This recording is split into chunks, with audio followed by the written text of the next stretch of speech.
All right, what is going on, everybody? Welcome back to the Serious Angler Podcast, powered by our friends over at X2 Power Batteries. As always, we're with the captain, Mr. Andy Full, and as always, I'm your host, Bailey Egbert. Andy, what's going on, dude? Just fishing and fishing some more. What's up with Not you? jealous whatsoever. Yeah, sorry you're sitting at home working all day. Well, I'm working on the water and oh man, the fall bite is here. It is nice. The lake is 61 and a half on the surface and the fall pattern isn't quite there yet, but there's like little glimmers of hope that when you find them, it's just unreal, but they're not everywhere yet. And I think that's a good prelude into what we're talking about today, right? Mhm. Yeah, we'll be talking some fall fishing, where to find them, how to find them, and then the baits, to an extent of kind of like moving baits, things of that nature, because we're going to have a fall bait Yeah. specific episode coming up with a guest for you guys. So you have that to look forward to. But definitely going to be a fall centric show for you guys today. I Just like kind of it. talking about finding these fish because the fall while it can be really good, it can Could also be, also humble the crap out of you really yeah, it can fast. make you think that there's no fish that exist in the lake. But once Amen, you're like, bro. we talk about it all the time, we've talked about in shows, in recent falls, uh, when you find them, it seems like you found all of them. But if you're Yeah. off of them, it seems like the lake is dead. And that's the other thing too, you could like add in there too, is that you might be on them and they just might not be biting until you hit like that perfect window of opportunity and then you catch like 4 or 5 or 6 in a row and then nothing again for like 2 or 3 hours. Yeah. So, I've the fall bite is Yes. one of the most rewarding times, but it's also one of the most stressful and humbling times of Yeah. fishing as well. 100%. 100%. So, what's up with you, man? I am loving the work life and getting I know. texts from you of giant smallmouth that I Sorry. can't go catch. But I'll no, I send you might more sneak out tomorrow. tomorrow Another day. afternoon, being that I say tomorrow, it'll be today, on a Friday. Sneak out in the afternoon, go to a little pond that you and I know of, put the Ooh, kayak in, and go try to catch some big green ones for a couple hours. Because I told the lady I would take her out for our last Friday as a non-married couple, take her out oh, for date night. aren't So you sweet? I know, I I know. have a wedding to go to tonight as everyone who's listening to this. So, I You're have gonna be party hardy tonight, eh? yeah, no, probably not. I gotta pick my grandfather up and take him there because he can no longer drive or really walk. So Oh my man. my my sister, my older sister, it's a long story, but she is getting married. So we have to go. Looking forward to it. We're gonna go to her wedding tomorrow night. Probably won't be a late night because I gotta get my grandfather home since we're his chauffeur. So Oh, so you're gonna be leaving after dinner. yeah, probably not too late after that, but that's fine. So Yeah, yeah. well, you're gonna be weekend wedding packed full here. Yeah, and I mean, I know we also got an invite to one down in the South, and it's a dang shame that neither of us could I go because that know. would be a really fun one. But it basically would have been 3 weddings in a row. That's Yeah. just a little much for me. Yeah, no, and I feel like we can talk about it. I mean, there's Yeah, nothing that we can't mention, and plus we're due with congratulations. The fact that yeah, we talked to him, we're not able to get down there for the little, the hoorah, the little party for him, as much as we would love to be. But we got to say congrats to Mr. Wes Logan on yeah. getting hitched. They flew out west and did the deed. He's a married man. Oh So man, congrats to the Logans. They're some of our favorite people. Wes is a great friend of both of us and great, guest of the show. He's been on numerous times. Really, really good dude. One of the best people we've met in the industry. So again, big congrats to the Logans. Wish we could be down there and getting crazy with y'all, but yeah. it'll be Drinking it'll be a week beers, watching out. college football. It would have been a time at Oh that bar. man, I'll tell you what. it would have been, yeah, it would have been a time. That's for damn sure. Uh, but nonetheless, we got some fall fishing to talk about today. Before we do, on the recent episode, guys, we had on Easton Fothergill, and that was a great show. In the beginning of that, we talked about the revamp of the X2 Power battery site. And when you were listening to that, you're probably like, okay, it's a website redone. Cool. Why do we care? The biggest thing about that is now it is ordering direct. You do not have to go to a Batteries Plus store to get a X2 powered Huge. AGM or lithium battery. You can order it direct to your doorstep. And with that being said, you can utilize our discount code to save you money to get those batteries direct to your doorstep. So I have the link to the website down below and all of our show descriptions in the YouTube MP3. Highly encourage you guys to do so. Reach out to us if you have any questions on getting batteries. Help you out any way we can. And a couple other things before we get into today's show is that I know you've been a big proponent of it this year. I know you and Billy have kind of utilized a new system, if you will, kind of eye-opening stuff with AquaView and cameras. And if you guys are looking to get a AquaView, which is an underwater camera, which And sitting right there. I don't practice. I mean, especially these clear water. If I'm out deep, my practice consists of using that underwater camera. You can go over to Omnia and save up to $200 off of a camera right now on Oh, Omnia. that's huge. Yeah. So get over there if you guys are interested in getting one. We'll put the link down below where you guys can go do that, and as well as use our code and save money on your whole entire order. Because if you're going to order a couple $100 camera, you're probably going to order some baits too. So save some money on those baits. And then last two things, head over to hobiieyewear.com because they are running a sale until October 31st, where basically you just enter for a chance to win a free pair of Hobie shades, but you also could win a Hobie kayak. So win a whole freaking dang Hobie kayak on top of winning a pair of shades. I could use that Hobie kayak. I should text Dylan and be like, "How do I win?" Yes, yes. Can you please rig the system? I need to win. We still need to do that, man. Just one time, maybe when the water temps in the spring have come up where they're safe if you fall in. We'll go over to Morgan Marine and Cuca and do a little 1v1 sesh. I And don't care yes. if we just have fun. Like, we don't need to do a 1v1. I know you're gonna smoke me out of a kayak. So yeah, that's all good. Well, either way, we could do it. We can make it kind of fun. We'll bring the boat too, and then we'll just like swap. Yeah.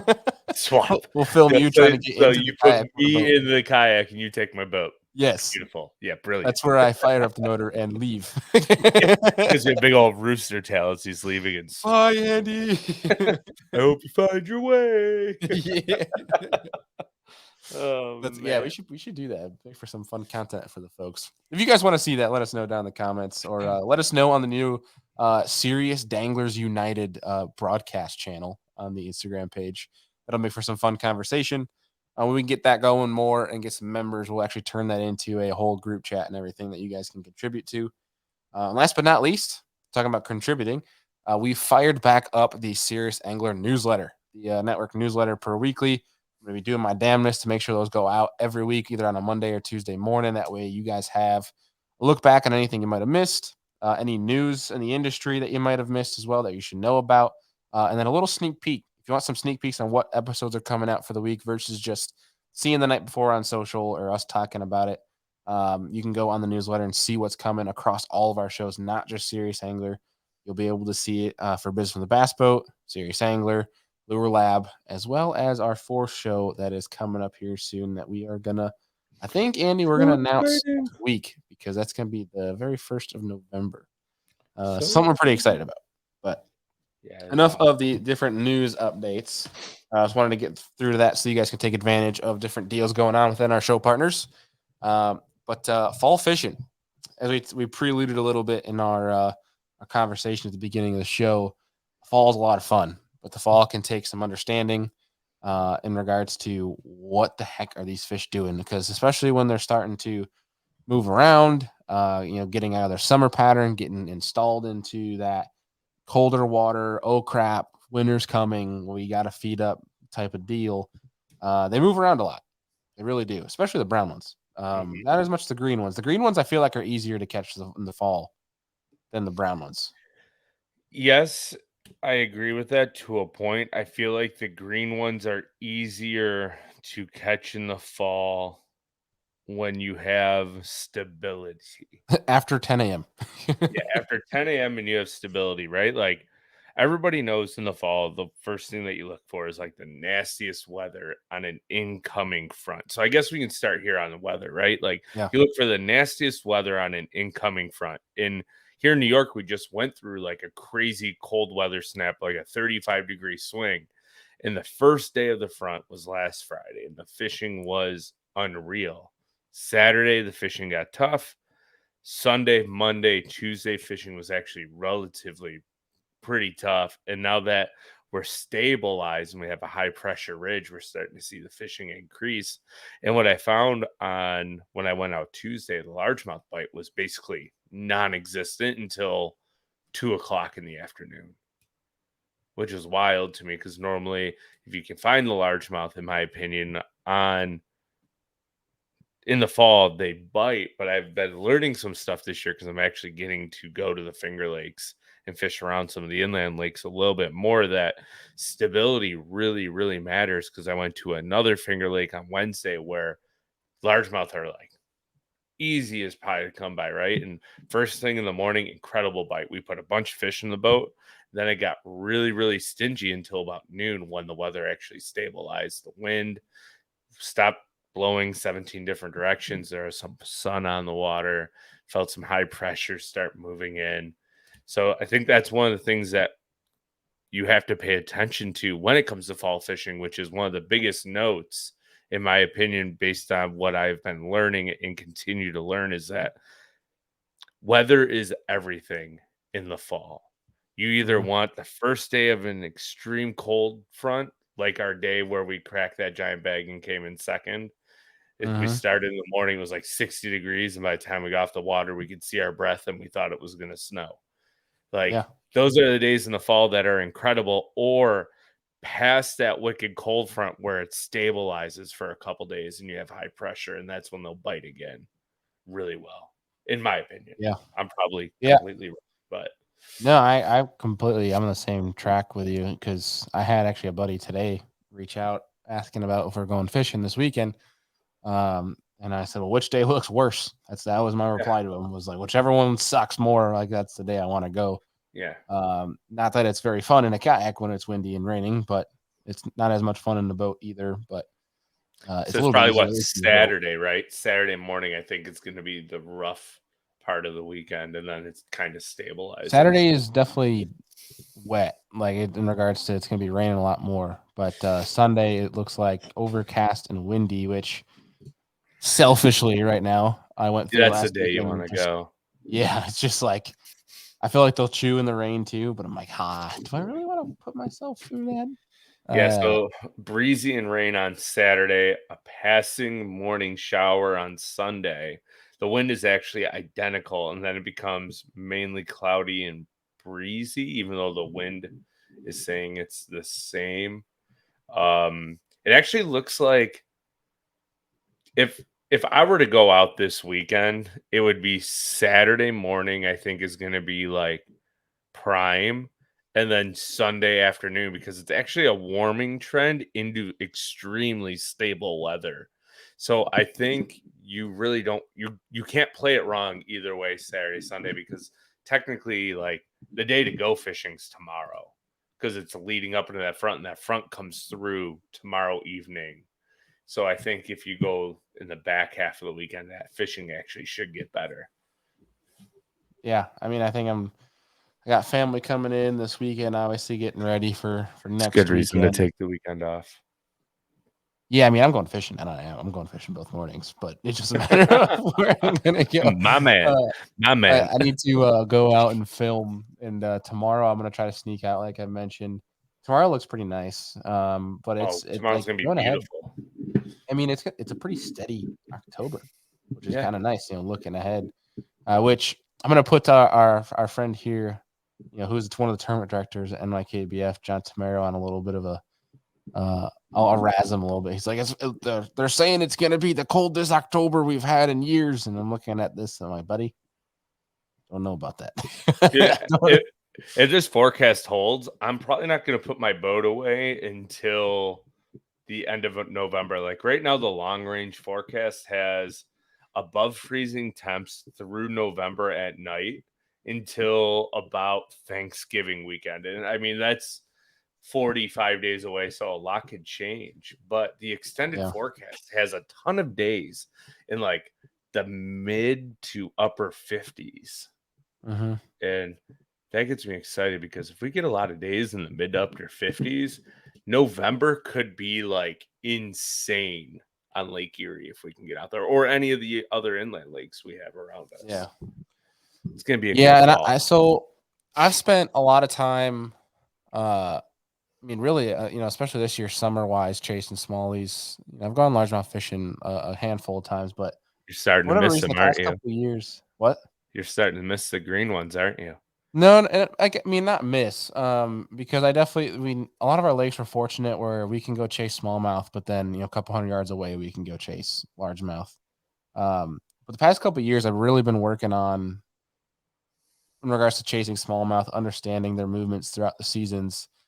Where in the fall, I've gone a couple times and gone and chased largemouth, but I really want to keep fine tuning that. So I think my goal, I mean, obviously I have a big ordeal next weekend that kind of gets in the way of a good chunk of October, but even into that early November before temps really get cold and it becomes really challenging to catch largemouth, I I am probably gonna spend most of my time chasing largemouth. And with that, I feel like it's a little bit more streamlined to an extent, pending the type of fishery you're at.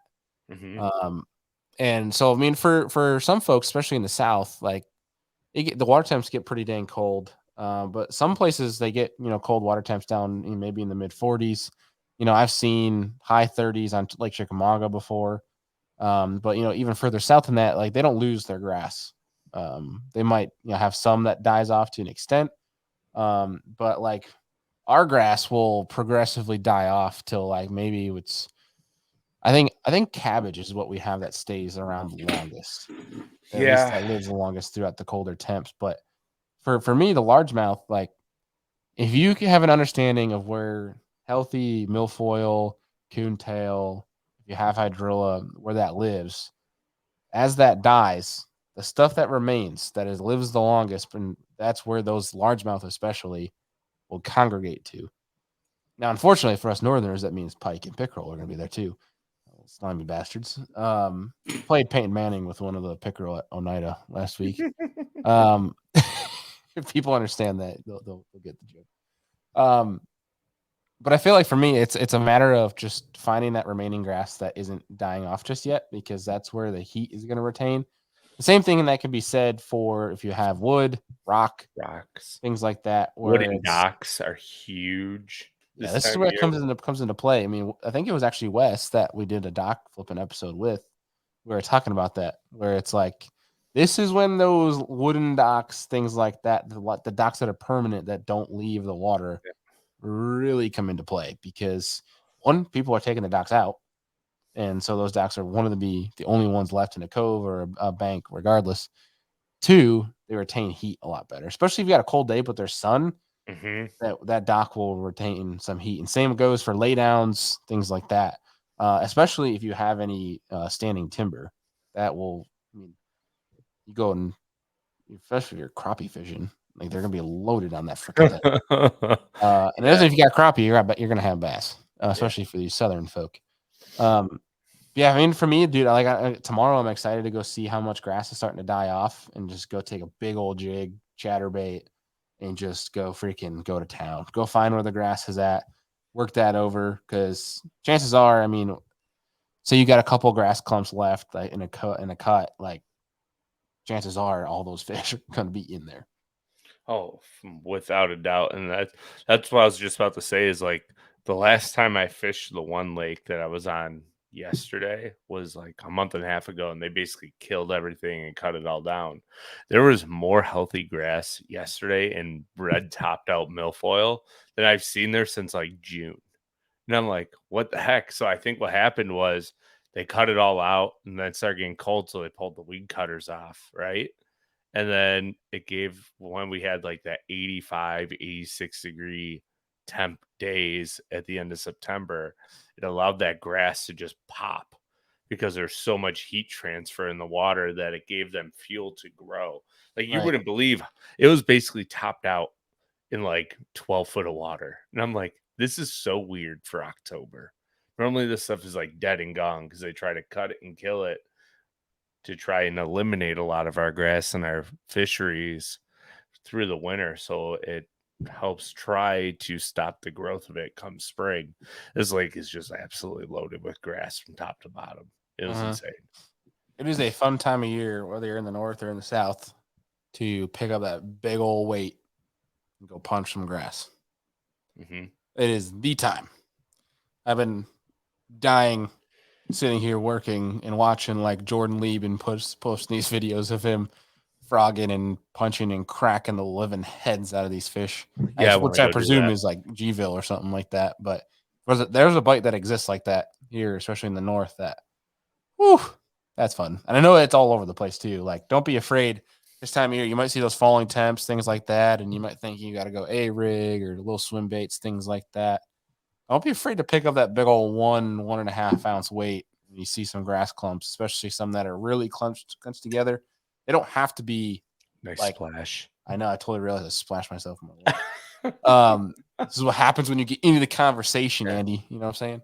But Passion. that on top of that though, like fast, hard reaction bites when punching the grass, but Trap. also on reverse side too is like if you get a really cold, high pressure system, bright, sunny morning, it might be worth it to go to the absolute lightest weight as possible and just literally let that baby fall. And what he means by that is throw a Texas rigged weightless Senko and hold Yeah. it for 3 years. Yeah.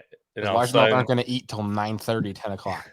and then basically what will happen is it'll just be mush. Like you go to lift it up and it's just heavy. And they Yeah. won't swim with it. They just like it hits them in the face and they go, and they sit there because they're Yeah, like, it's like one of oh, those that's chatterbait easy. or trap bites where it's like your things like and it stops and it's like you're like, oh, I got grass on. And you go snap it and it's just there.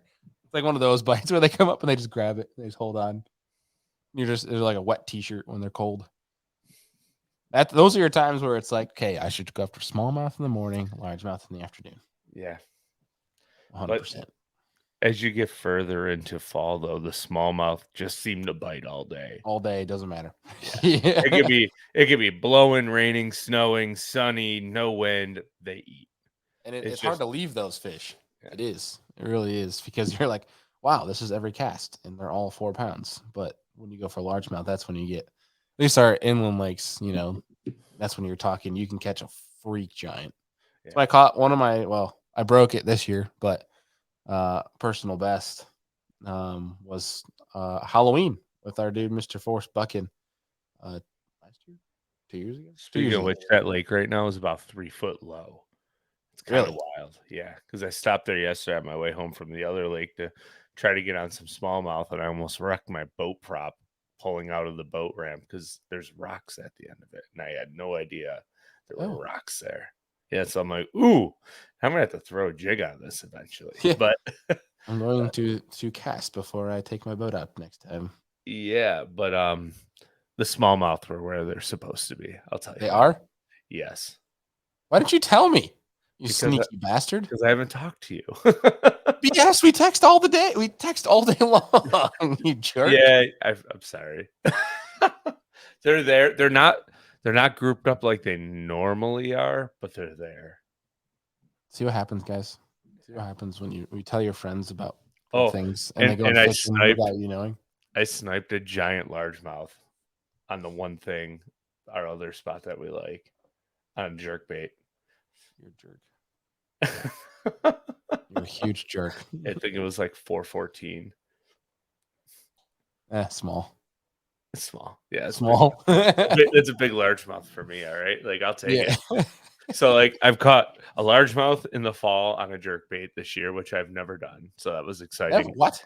Yeah, because I never go largemouth fishing in the fall. I'm always smallmouth You're fishing, a freaking right? jabroni. You know that? And then I caught one on a Demiki rig in 33 foot of water the other day. That one was my favorite. That might be one of my. I leaned in. I'm like, oh God, what do I have? A catfish. It gets to serve. I'm like, it's a giant largemouth. That thing was sweet. God. Here I am working away, slaving away, people, and Andy's just rubbing it in all the time. Can't believe it's a great time of year though, too, to your point, like getting up shallow, especially on those nasty days with a buzz bait, like dirt shallow. That's a fun time to do that. Somebody asked me a question today about the fall when it comes to just fishing a new lake, no electronics, no nothing, which I'm excited to do. I'm going to put the electronic like forward facing away for a couple trips here and just go after largemouth, grass wise, fishing shallow, flipping laydowns, things like that. They're asking me, and they said 3 different baits that you would take. No electronics, no nothing, brand new lake. And I'm curious what you would think here, Andy. And I said buzz bait, especially in the fall. or dirt shallow, but you can throw Yeah, it in a bunch of something with things. a big blade on it too, so you can really creep that buzz bait and still Would keep you it on let top. me get Sorry, going here? Good. sorry, I I get know you're excited, Mr. Buzzbait man. So I set a buzzbait. I said for some shallow cover, docks, etc. I want a wacky rig. And then I said a 3/8 ounce. I got one specific on this. I said a 3/8 ounce Texas rig craw for flipping shallow, but also can drag deep. Like if you're on points, things like that, where you know electronics, but you're like, I bet there might be something there. Looks like there's a grass line, things like that, something you can drag. That's what I went because I didn't know they didn't really specify if it was a grass lake, if it was clay bank, if it whatever it was. But I felt like those three, you can get a good idea and catch some fish. yeah. What do you think? I'm right there with you. Like buzzbait or like a Chapo style top water, something that you can move real slow on the surface, make them come up and eat. Then I break it down into three categories, right? Like top, mid range, bottom. And if I Mhm. need to throw something mid range, it's going to be something fast, half ounce chatterbait or square bill, which we just did an awesome speed square bill episode on Lure Lab with Andy Loberg. But Oh yeah, and then on the bottom, a jig. Like if you're flipping milfoil, bigger is better in the fall, in my opinion. So this is where you want to upsize your jig, go bigger, bulkier trailer, because these fish are really wanting to feed up and bulk up for the winter time, and their metabolism is telling them we need to eat. And if they see a big jig come falling slowly in front of them, they're probably going to eat that if they're really tight to structure over like something that's flying by their face like a square bill or a chatterbait when the water gets below like 52 degrees, or like a football jig dragging it offshore. Nice bulky living rubber skirt and just really creeping that thing. So that's where I fall in the fall. I like that. Where you fall in the fall. Fall in the fall. Nice usage of words, my friend. Thanks. Yeah, I mean it's the fall time is interesting because it kind of I want to say it's not simple because it really can be like Andy mentioned at the beginning of the show. It's humbling, but it's very identical to the spring in the regards to when you look at spring. It's like any new emergent grass or if there's rock piles, if there's laydowns, like you look for the obvious stuff. Now, of course, there's going to be times where and this is more so towards large or towards smallmouth, but where transition lines can come into play, where it's a sand to rock transition. That's what they're on, or Mhm. they're straight up on a sand flat, smallmouth wise. That could be prevalent, but for a largemouth, I mean, I feel like it's very straightforward. Like they're not going to be too suspended out in the abyss, anything like that. They're going to be chasing bait. They're especially going to be up shallow with going after bluegill Mhm. because they're going to be trying to stock up, getting ready for Anything winter. that's easy for me to like bluegill, crawfish, Does yeah. So crappie, some perch. bigger presentation, like bigger profile shad up shallow, like get up there with glide baits.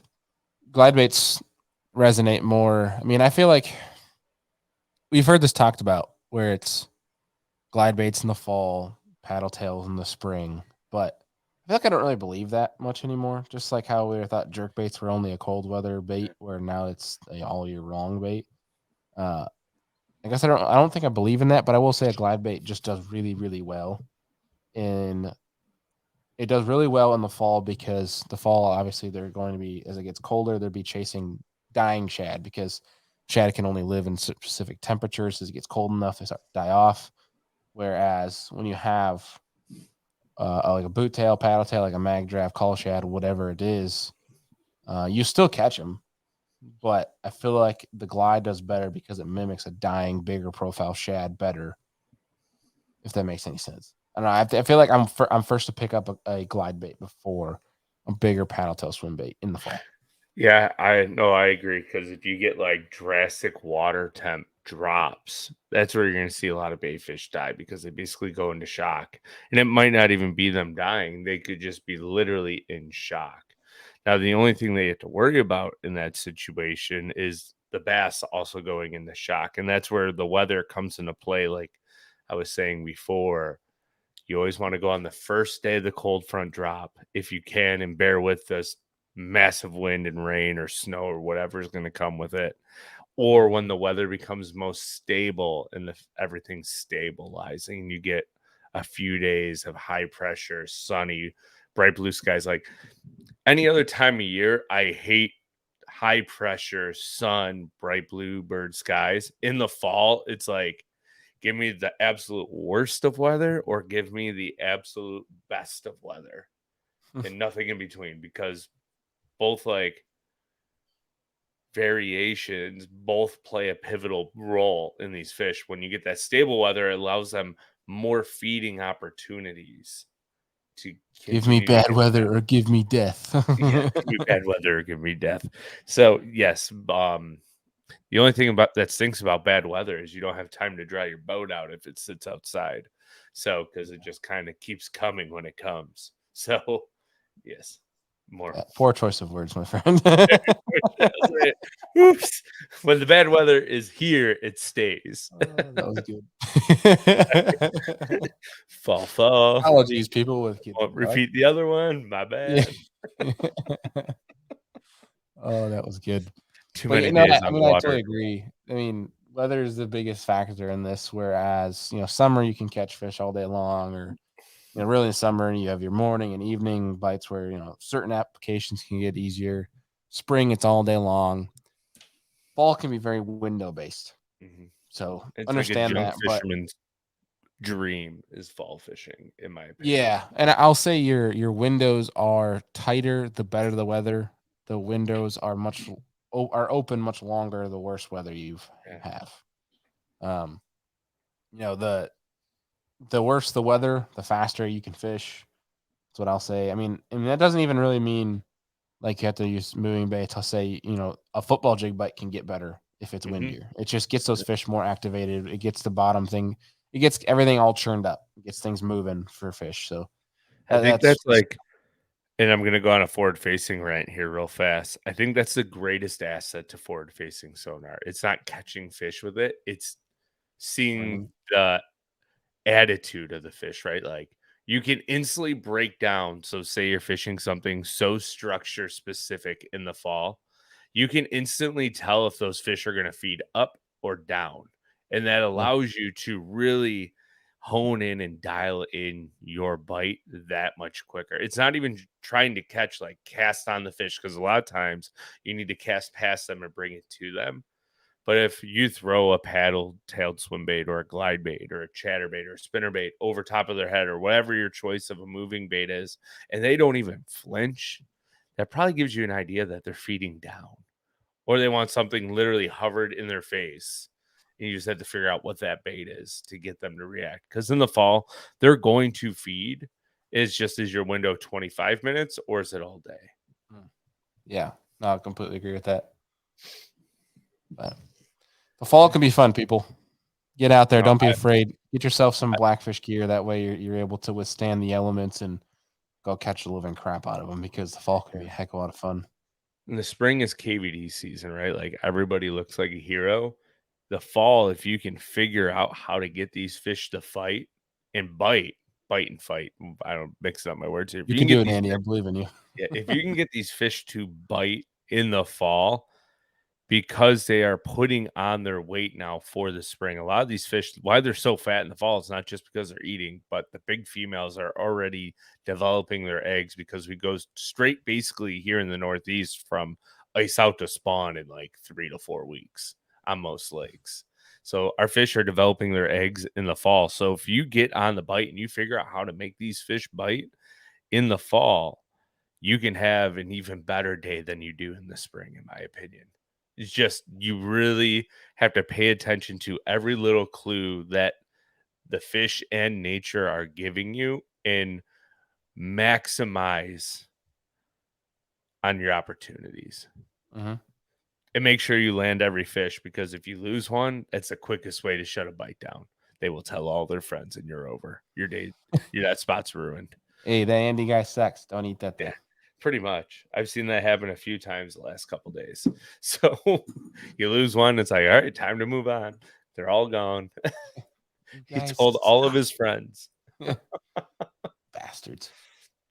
Yeah. But yeah, so I mean, the fall, I mean, go out there and look at the obvious stuff. It's that time where it's, we talk about the weather, but go out, look at the obvious stuff before you start going and checking things out. One great way to look at it is reverse your spring. So when you follow them in the spring to That's a great spawn, point. reverse that. Start where they've been spawned and work your way back. Yeah. Especially if you haven't been out, week by week. That thing can, it can be challenging, but Yeah, if you know like the pre-spawn spawning area, like staging areas, that is a great place to check in the fall or very close to it. Because the yeah, fish are on their way to their wintering spots in 100%. most situations, depending on what time of the fall it is. One hundo. But folks, like we said, we got some episodes coming up next week. I think we're gonna have Tuesday Night Live, and I know it's not a super long episode for you guys today. You guys are used to the hour-long shows here, but we should have Tuesday Night Live next week. It is, I'll say, I mentioned the last show, it is wedding week for me, so I have no idea what is coming next week in regards to schedule. It doesn't Uh, get crazy for you until like Thursday. At least my wedding, the way it went. yeah, well, I have off Thursday. Andy Rudd and I will be fishing Thursday, which will be Oh, fun. yeah, I do have that day off. Let's I think I've go. told the folks, but yeah, Yeah. Rudd's officiating my wedding. I'll have old Andy standing behind me. It's going to be a lot of fun. Yeah, I mean, it should be good for Tuesday Night Live. We got some great episodes lined up. It shouldn't skip a beat. We're not going on honeymoon or anything until February, so we shouldn't skip a beat the week after. We should have live and all that jazz. We still are due for a season recap fantasy show coming up, so we got to get the guys together one last time for the year and hand out the I trophy and things like completely that. forgot about the fantasy fishing recap. Maybe Yeah, that could be our Tuesday night live. Make it an easy one. yeah. Maybe we could get the gang back together one last hurrah as I'm an unmarried man. Unmarried man. It's all Unmarried. downhill from here, buddy. No, I'm just kidding. Like, Yeah. um, But yeah, marriage no, is that could be a fun. good show. We do have some really good guests lined up that are going to be coming on here. Obviously, we talked to you guys last time. We're still trying to get Logan Parks on to talk about his college/high school tournament deal. It's pretty cool. Great way segue for kids that are trying to learn about their career as an angler, things they could do, get involved in the industry. Caleb Kufal is going to be coming up on the show. Fellow Do It Molds member. We're talking about something. He pours his own jigs, Andy. Like when he was Ooh. smashing them on Like, Santee Cooper. That was on his jig that he makes with Do It Molds. oh, that's Um, juice. Pretty baller. So we'll be getting Caleb here on the show, as well as there's a few more that we got here in the docket lined up. We're just trying to get them scheduled right. That way we're not giving you guys too much of a tease if we mention them and then it's not for another couple weeks. So nonetheless, sign up for our newsletter, our weekly newsletter, and you'll see exactly who's coming up on each show for the week. And we'll try to be as accurate with those as possible. Just know, obviously, some shows can fall through. If we send it out on a Monday and Friday's show falls through, those may change, but keep in touch with our social media and you can see Maybe we all should that. asterisk like all the shows and be like subject to change Yeah, always at host subject to change. direction. Yes. 100%. But folks, you guys are awesome. As we mentioned in the beginning, take care. Good gosh, not take care. Make sure you check out some of those sales, especially the AquaView saved over $200 off a camera on Omnia Fishing. Use our code. Check out the Hobie Eyewear giveaway with a free Hobie kayak up for grabs. So check that out. We have all the links to that down in the description. Andy, I think that's going to do it for tonight, folks. If you can, get out, go fishing this weekend, enjoy the fall. If you're in a deer stand, shoot straight and kill one fast. That way you can go fishing afterwards. So appreciate y'all. We'll see you on the next one.